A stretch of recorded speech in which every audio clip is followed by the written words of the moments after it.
This assignment will deal with using the update cursor.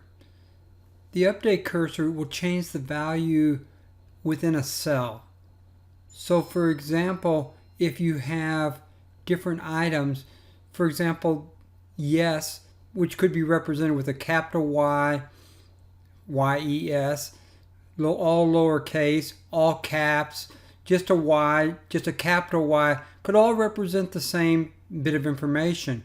But when you use that information and try to do some type of a querying of that information, what's going to happen is those are going to seem to be different. So you'd either have to write an extensive query statement or you'd have to go in and change the values.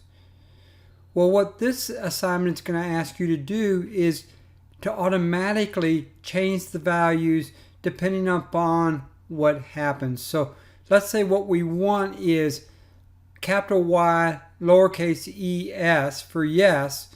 What we want you to be able to do is change all the other combinations that could be yes into that single one. And so using the update cursor, what we're going to do is interrogate each element within that field and see which ones need to be modified and make those modifications. So that's what this assignment's about. And it could be done with multiple items, so it could be done with yes and no, those type of situations. So the update cursor is the purpose of this assignment.